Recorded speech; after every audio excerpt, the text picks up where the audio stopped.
I've always had this addiction, a milk addiction, but recently it started becoming a problem. My friends are getting concerned for me. Today was a low point and I knew I had to change. I'm not gonna let big milk control me anymore. I'm gonna make my own milk, and it all starts with a rock. Actually, 2 rocks. That time again. Oh God, it's that time again. We got rocks. They're heavy. What we're doing today is making a millstone. An ancient piece of technology where you grind up grain or whatever you can fit between 2 heavy rocks, turning it into a fine powder. Hence why I have 2 big rocks. A 10-inch circle. Actually, I don't know why I just drew all of that. I have to grind this all flat, and it would be easier to draw on it when it's flat anyway. I think it's time for the angle grinder. I can already hear the comments. Dude, what the fuck did I just click on? What the hell are you even talking about? Listen, I really do drink like a gallon of milk a week, and everyone thinks I'm weird as hell for it. My hand's vibrating. I have started converting people, but I'm tired of the ridicule. So I'm going to try nut milk. Because if I can't get it from an udder, then it better be from some delicious nuts. Oh, I'm crunchy. That was a lot. Look at this. Last time I used this stone grinder was on the salt bowl video where I made a bowl out of salt. But that's great. This thing is messed up, dude. Now it's time to cut out those rocks. I drew a lot on them. Should probably measure more. I don't know. It's supposed to be fun. How hard is it to cut rocks? This is usually my favorite part. I guess I'll start with the less complex form. I'm just trying to cut out a cylinder. How hard could that be, right? Why do I need to make the milk myself though?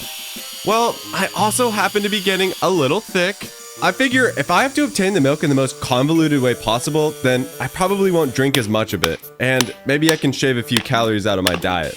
That is, if everything goes right. No! Oh, no, dude. It cracked. Oh, the entire thing cracked off. Ah, and it just cut me. I guess I gotta call it quits early. I mean, I'm demotivated. Like, I don't want to keep working anyway. Yeah, that felt really bad. Almost made me want to crawl back into the bathtub full of milk. Ugh. But sometimes failures happen and all we can do is learn from them. Unfortunately, I'm someone who learns things the hard way. Trial by fire, I guess. So it actually probably ends up being better that I failed earlier in the project so that I didn't lose a lot of work. That would have been even more debilitating. It was too late in the day to go back to the store and buy another rock. See you tomorrow. So I kind of just took a mental health break. Starting the next day with the fresh rock, I felt a lot better. It's almost like time does heal all wounds. Now I just needed to be careful not to do the same thing again. Out with the old, rusty, crusty, dusty, in with the new. So why did that last rock break? Well, I'm working with basalt, which maybe isn't exactly the ideal rock for this project, but it was the easiest thing to buy near me for not too much money. The problem is, this basalt has a lot of air in it. It's so goofy that it looks like a toilet. It's pretty porous, so it also cracks along air bubble lines that get trapped in the stone. I didn't cut the rock enough and hit it a little too hard, causing it to fracture along a seam of bubbles trapped in the stone. Oh my God. That took so long. You have no idea. That's pretty cylindrical. A couple slices later and all that was left was a little sanding. I'm working on top of this table now because I'm tired of squatting. Because I can now see that doesn't look good. Yeah, it's like... It didn't need to be perfect. At least that's what I told myself, so that I didn't have to measure anything. I mean, the important part is that it's heavy and I can put a handle on it. There's plenty more work to be done on this, but we're gonna stop it. We're gonna move on to the harder part, the other half. Man, watermelon's so good. Everyone always says lettuce is good for the crunch. I think lettuce tastes like crunchy dirt water, but The crunch isn't even that good, and the dirt water part of it's pretty bad. Hot take. I was really excited to work on the big rock. You can tell by the fact that I left the other rock unfinished. But I had never drilled into a rock before, and I just wanted to know how hard it would be. It turned out way easier than I thought, and I kind of want to do more projects where I'm just drilling into rocks. So hey, maybe I will. And the only way you're gonna find out is if you subscribe. If you've been enjoying this video so far, chances are you're probably gonna enjoy what I make next, or even what I've already made. There she is in all her beauty, reflecting 1,000,000% of the sun's light. In case you can't tell, this is the part that's gonna be collecting our delicious almond milk. The other rock will sit on top of this. And I'll grind it. Just like that. I added a locating hole for the locating shaft.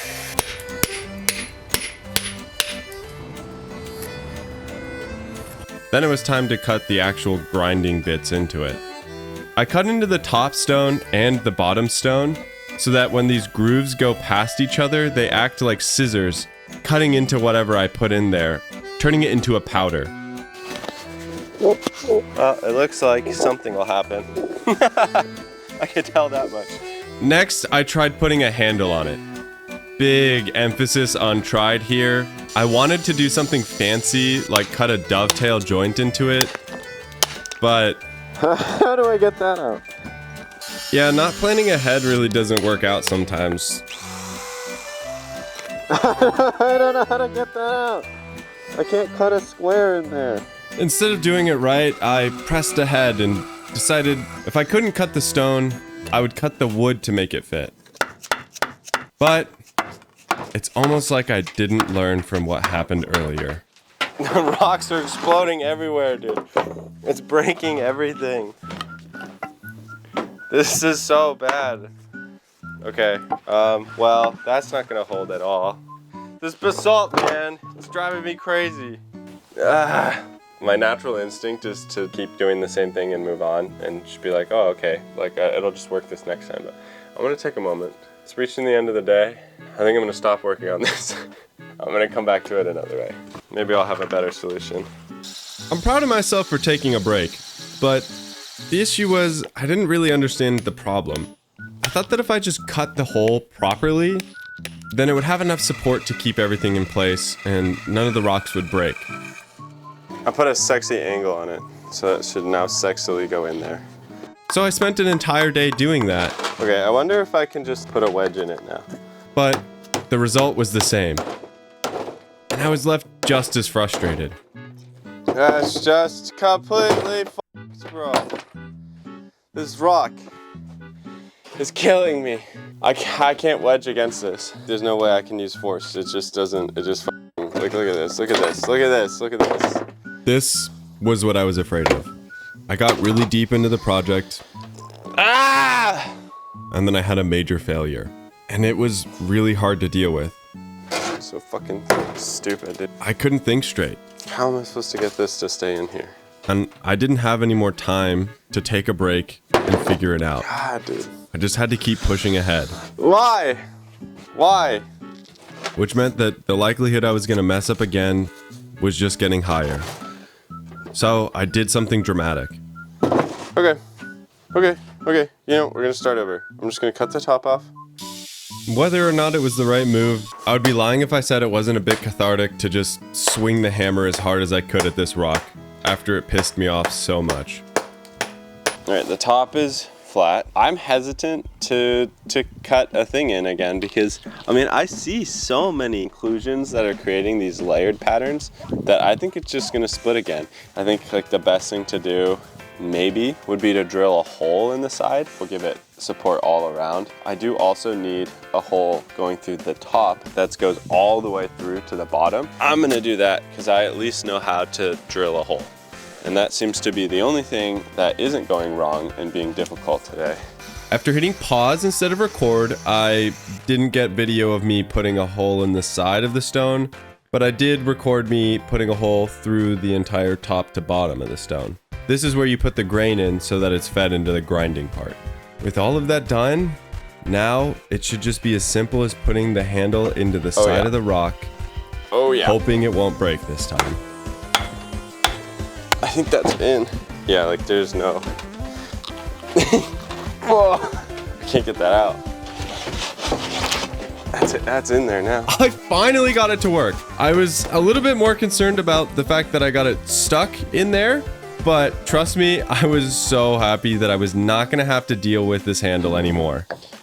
All right. I quickly slapped it together to test, threw in some rice, and...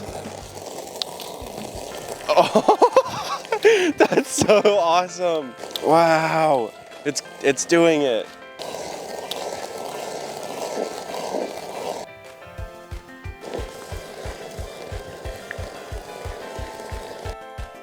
You know, it's turning rice into flour.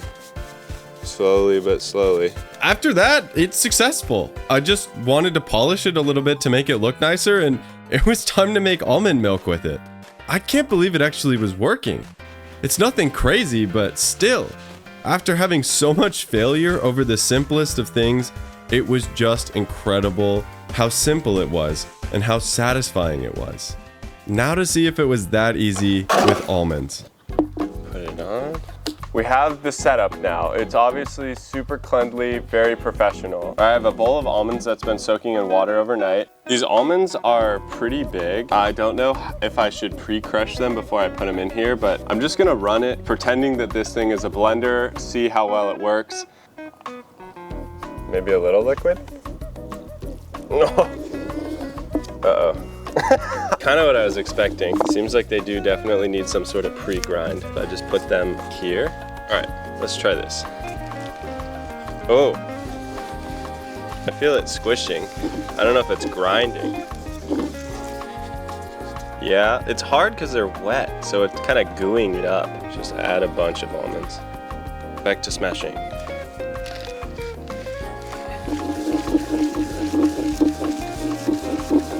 Add a little bit of water, maybe. Oh, it's definitely turning into paste with the water. I believe in the power of the stone. Most of it just kind of falls off. I